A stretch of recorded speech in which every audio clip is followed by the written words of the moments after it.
Good morning, Doc Flores. Good morning, classmates. This is the continuation of the topic Historical Development of Education.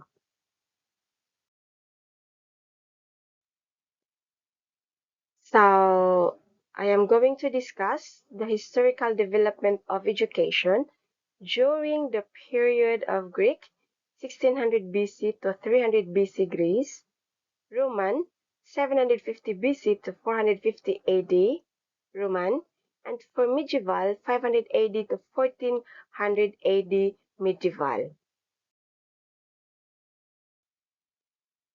Our objectives: by the end of the report, listeners will be able to evaluate the level of development from Greek to medieval, differentiate the curriculum of Greek, Roman, and medieval, and to engage in the activity after the discussion.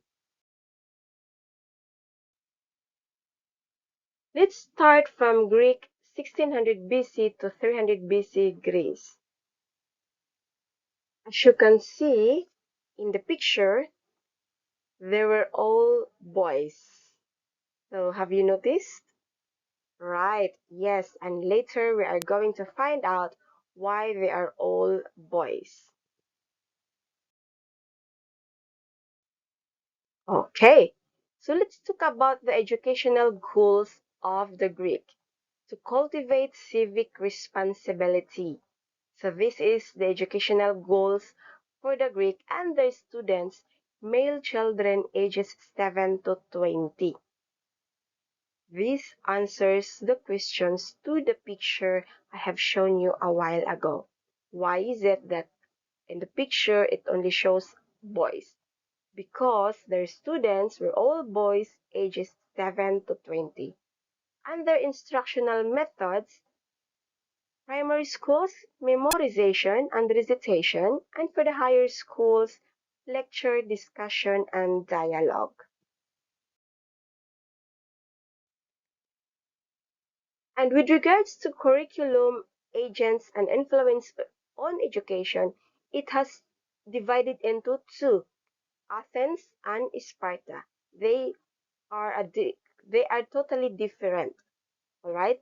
So for Athens, the curriculum focuses on reading, writing, arithmetic, drama, poetry, and music, while in Sparta, they are focusing on drill, military songs, and tactics. Their agents: for Athens, private teachers and philosophers, while in Sparta, military teachers. Influence on education for Athens: well-rounded, liberally educated person. But in Sparta, their concept is military state.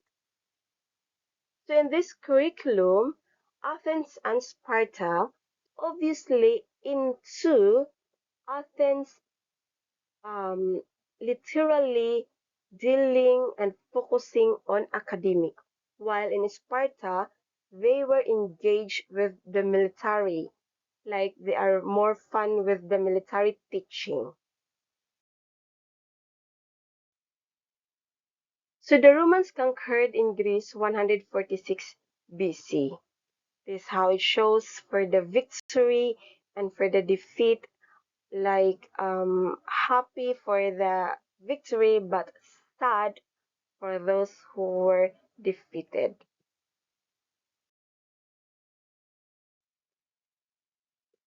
The Romans conquered Greece in that time and started to assimilate many of the concepts and educational philosophies from the Greeks into their own system.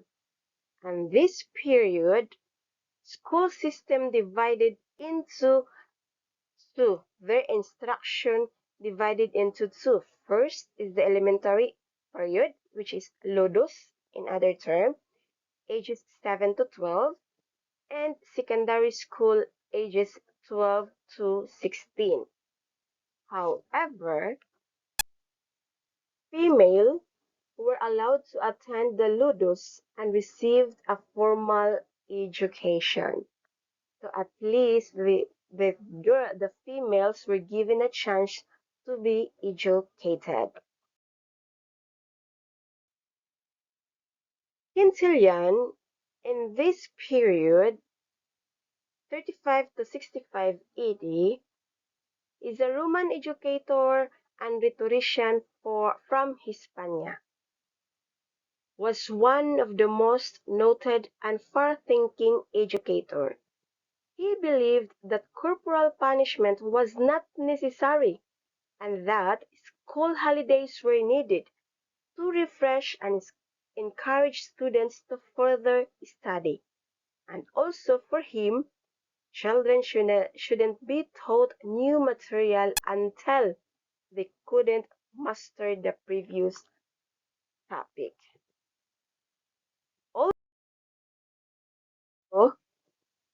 let's proceed to Roman 750 BC to 450 AD Roman. Again, take a look with the picture and let us differentiate after, if there are, right? So the educational goals for the Roman is to develop civic responsibility for the empire, administrative and military skills. Have you noticed something on their educational goals? Yes, they develop the educational goals since they are adding some of them. For example, they collide with the military skill. It doesn't show now that it only focuses on military. Now it was being merged.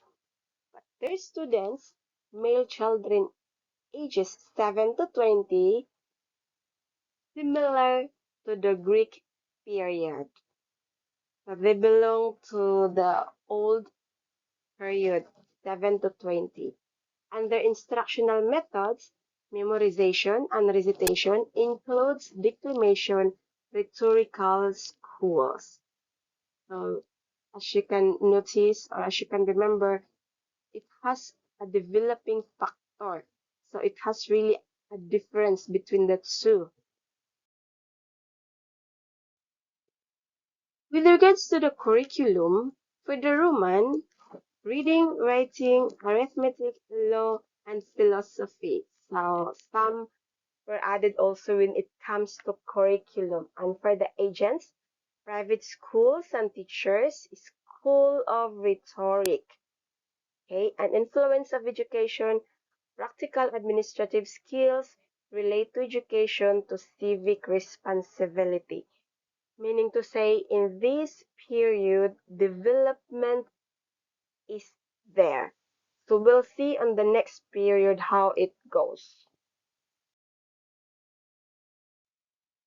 So this period, the Dark Ages, as the period between the fall of Rome and the beginning of the Middle Ages. This time was the period of little progress in human learning.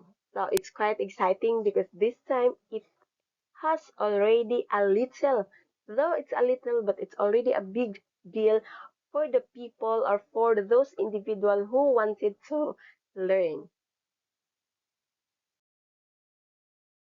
During the Dark Ages, there is Muhammad, Prophet of Islam, 569 to 632.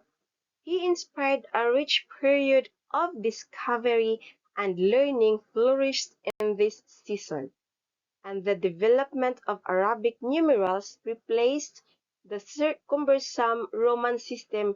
Later, the Arab culture began to influence Western learning when the Moors conquered southern Spain.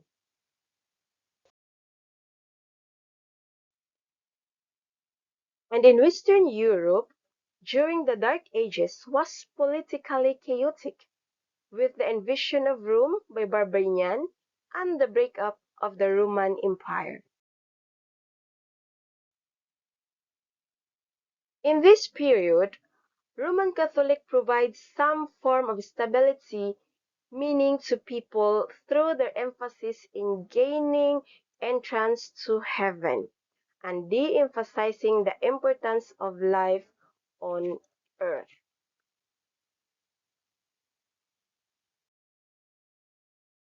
The human learning regressed this period. Church sought to control education, increasing the importance on obedience and denouncing the study of philosophy. Only the clergy and nobility were allowed to learn to read and write in this period. For the masses, teaching was done by the clergy. The power of the Roman Catholic Church was maintained through the hope of evaluation and eternal life. So this period also, here comes Charlemagne, 742 to 814 of Franks, attempt to establish schools and promote education. Even though Alcuin, 735 to 804, Charlemagne's advisor and teacher, aided him in this task. Unfortunately, they unable to make progress. Very Around 1000 AD, humankind slowly began to realize the importance of need of learning. This period, some of the writings of Aristotle were rediscovered, and the Roman Catholic Church began to accept some of the doctrines of philosophy.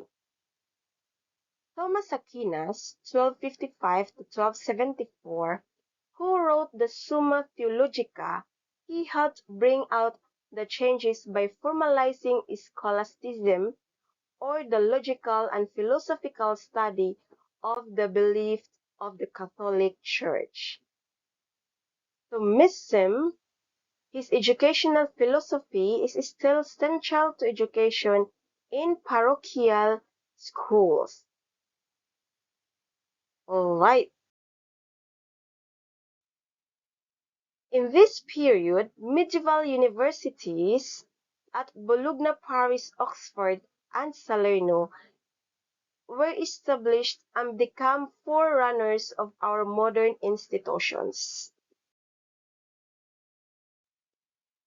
By 1500 AD, almost 80, remember 80 universities had been established, and human learning in Western world began to revive. So there is it.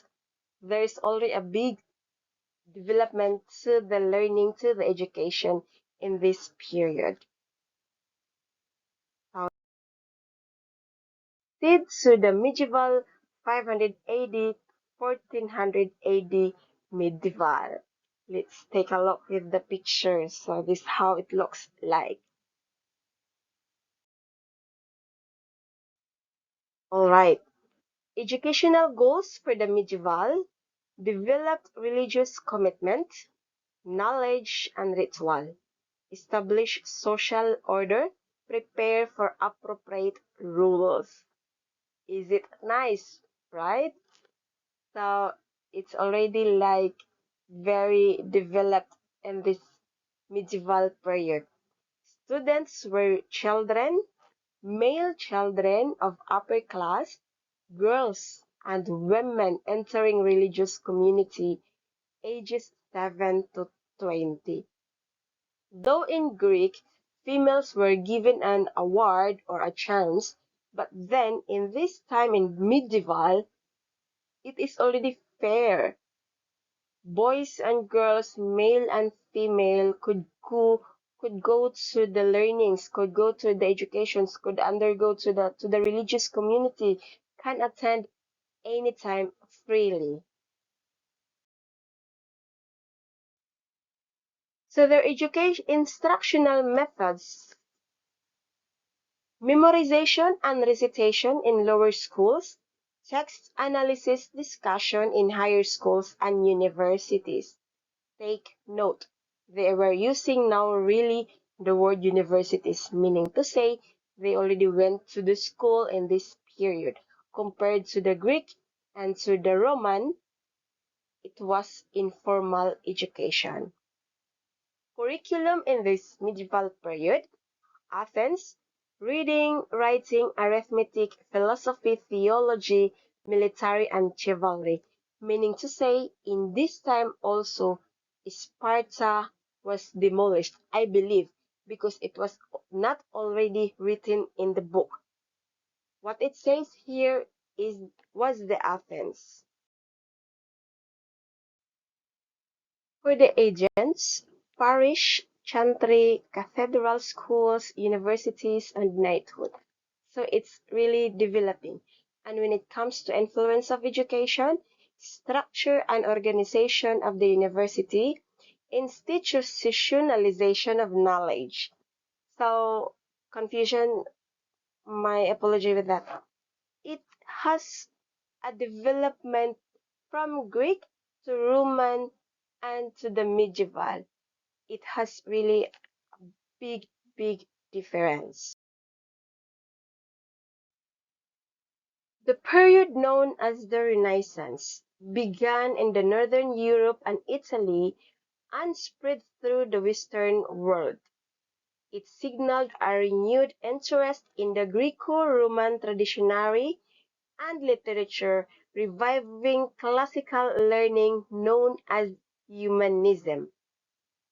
And humanists believe that by transferring power and wealth away from church back to people, the human condition would improve.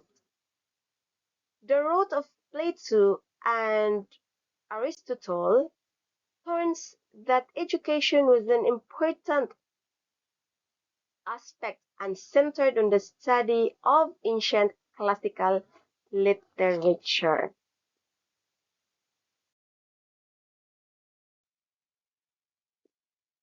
Martin Luther, a German theologian and religious reformer, challenged the authority of the Catholic Church directly.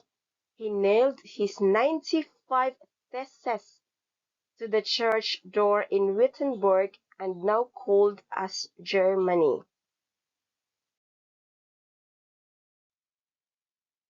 As a result, a century of religious turmoil began, and the people who protested in teaching of the Catholic Church came to be known as Protestants, and they believed in self-determinism.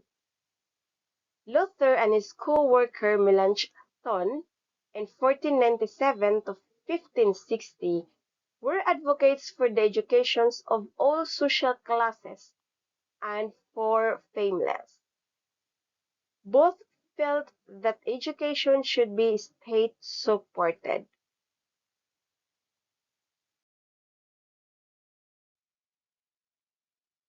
Johann Gutenberg, the invention of the printing press, 1400 to 1468, and use of movable type by the end of the 15th century contributed to the dissemination of printed materials and the spread of ideas.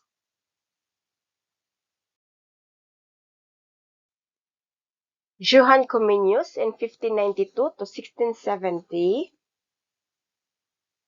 he was the one who wrote the first text containing illustrations, a man of his time, and his ideas about integral learning, collaborative teaching, and concept of developing the lifelong learner.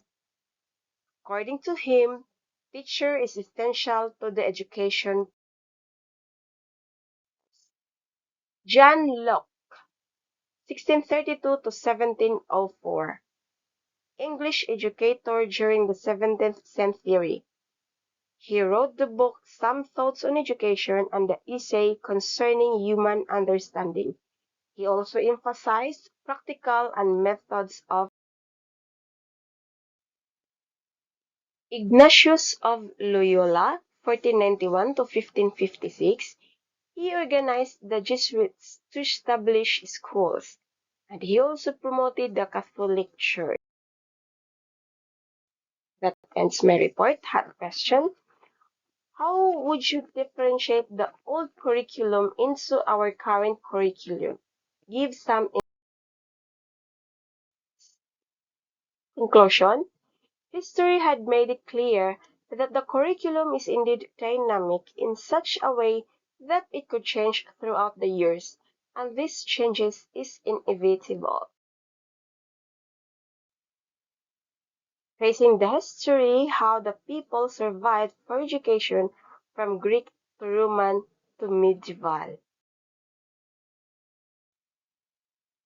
In every period, it differs in the field of our educational goals, instructional methods, and curriculum, but the most captivating part was the huge impact of religion. Takeaway: education can be thought of as the transmission of the values and accumulated knowledge of a society. History of education is therefore a study of the past that focuses on educational issues. At the time, education in Greece, Roman, and medieval was informal, carried out at home or in any communities. However, education varied depending on what they considered appropriate. To mention other educational goals, students, instructional methods, curriculum, agents, and influence of education. History is important because it teaches us about the past, and by learning about the past, you come to understand the present so that you may make educated decisions about the future. By Richard Mead. Call to action: curious about the historical development of education from Greek, Roman to medieval? Please click learn more and click the link below. Reference, here is my reference. Bio notes. Miss Levie Bungato Andig is currently connected with Antreco, Butuan City. She graduated with Loyalty Award from Normisis, now known as Caraga State University, main campus, with the degree of Bachelor in Elementary Education, specialization in science. She is currently pursuing his master's in Agusan Colleges Incorporated. She enjoys hosting to different occasions, loves to listen music, reading, and watching movies. She was once an FW from Dubai, United Arab Emirates. Ms. Andig is currently a Human Resource Officer of Antreco Head Office, and she handles 71 staff and 10 branches. I would like to say, do not forget these proverbs. Commit to the Lord whatever you do, and your plans will succeed. Proverbs 16:3. Thank you, and God bless us all.